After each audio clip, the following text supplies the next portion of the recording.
Alright guys, welcome back to the channel and more on AEW Fight Forever, where today we have brand new gameplay to share, including new entrance footage, signatures and finishes, gameplay features, and even more nods to WWF No Mercy. Before we get to the footage though, I want to say a big thank you to the Game Club for providing this footage, as they took the time to record several demo matches at last week's Tokyo Game Show, and they were nice enough to share that footage with the community so that we could break it down. I'll leave a link to their channel in the video description if you want to check out their original video in full, as I'm only going to highlight parts of the footage here so that I can showcase some of the new additions. The new matches include CM Punk vs Kenny Omega, Adam Cole vs Paul Wight, and Hikaru Shida vs Thunder Rosa.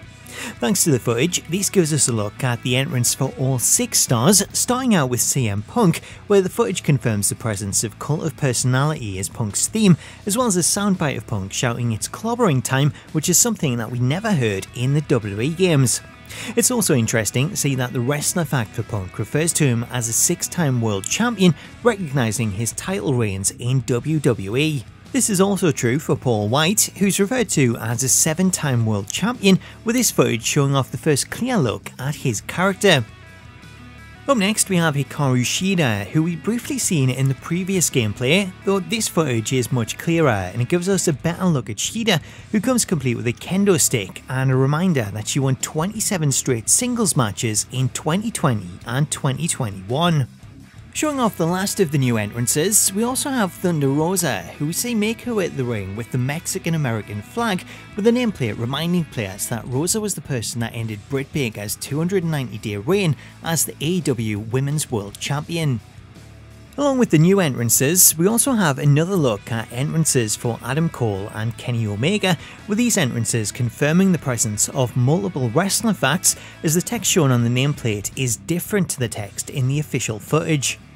Moving on to gameplay, let's start out with CM Punk vs Kenny Omega, as there's a few key moments that I want to highlight. The first thing I want to point out are the signatures and finishes for Punk, as this footage confirms the diving elbow drop as his main signature move, as well as the GTS as his main finisher. Despite only one signature and finisher being shown in the footage, it's worth reminding players that each wrestler can have up to 5, so it's likely that we'll see additional versions like the Pepsi Plunge. Along with these special moves, the footage also shows off some of Punk's signature moves that are part of his general moveset, like the Pepsi Twist and the high angle back kick, as well as several of Punk's memorable taunts. The match also shows off the new animation of Kenny Omega as he's resting up against the ropes, with this animation seeing the player's arms outstretched in a more natural position to the one featured in the WWE series, with new selling animations also included when taking damage. There's also a point in the match where Kenny takes a cheap shot and low blows Punk, where if you turn the volume up then you can actually hear the sound of a ring bell,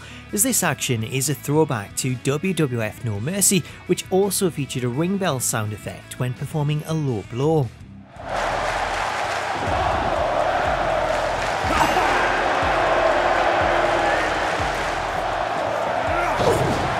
Moving on to the second piece of gameplay, we have Adam Cole taking on Paul Wight, where the biggest takeaway from this footage is just how strong an opponent Paul Wight is, as given his size and strength, there's various points in the footage where Cole can be seen going for a grapple or attempting to lift him, only for Paul to then block the move and overpower Cole with his strength. Due to the size of Paul Wight, not only does he have an advantage in terms of not being able to be picked up, but his size also works as an advantage due to the reach he has, as there's multiple points in the match where he can be seen taking out Cole with kicks and punches, despite Cole being a fair distance away. These mechanics are sure to make Paul and any other giants on the roster a much harder challenge than a regular opponent, which is very similar to WWF No Mercy, as that game worked in a similar fashion when going up against Andre the Giant. While players won't be able to pick up Paul Wight at the beginning of matches, as the footage shows, should you fill up your spirit meter, then this will allow you to perform stronger feats of strength, allowing you to pick up giants like Paul, as shown here when Cole performs his special. Speaking of special moves, the footage goes on to show off the spear as one of Paul Wight's signature moves, though when it comes to his finisher, instead of going for his standing finisher, we instead see Paul whip Adam Cole into the corner, where Cole then reverses the move, which in turn takes him from a dangerously low spirit meter to a signature position, which shows just how quickly a match can turn around. Finally, moving on to the last match in the gameplay, we have Thunder Rosa taking on Hikaru Shida. The section of this match that I want to point out comes after Rosa performs an outside dive, sending Shida into the barricade. As while the moves here aren't so different to WWE, one small detail that I did notice is how the barricades react themselves, as you can see the barricades moving as Shida's thrown into them. Now obviously this isn't a big deal, but I thought it was a nice touch, as the barricades in the WWE series might as well be a brick wall, as there's no movement when performing barricade moves other than that terrible barricade break that was added in 2K22. As the match continues, some other new elements that are featured include an evasive roll when seeing Shida get back to her feet, which is something that tended to be in Yuke's early WWE games. We also have some examples of new dragging animations, which I personally think are a lot better than the ones that we see in WWE, as these ones look much more natural. Also shown off was the inclusion of possum pins, as during the match we see Shida attempt to lift Rosa, with Rosa then countering the move into a roll-up for a very close 3 count, as we see the on-screen count show as 2.99, reflecting just how close this was to being 3.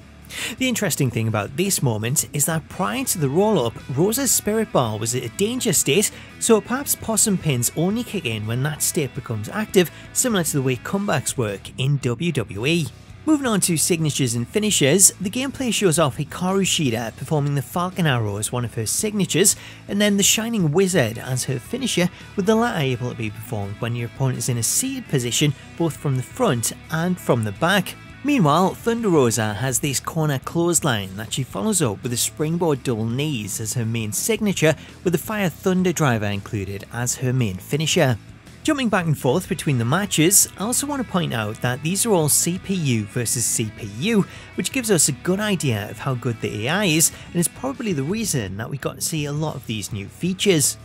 So that's all of the new gameplay footage, but if you would like to check out these matches in full, then I'll leave a link to the Game Club's channel in the video description. Anyway guys, that's the latest gameplay that I have for you today, but let me know what you make of it in the comments, and whether it's enough to win you over. Personally, I'm pretty impressed, as it's not so much a No Mercy clone as it is the evolution of that engine, with various elements from Yuke's previous games also worked into the mix. So that's my thoughts, but let me know what you make of it in the comments, and stay tuned to the channel for more on AEW Fight Forever. Until next time though, thank you so much for watching, have yourself an awesome day, and I'll catch you later.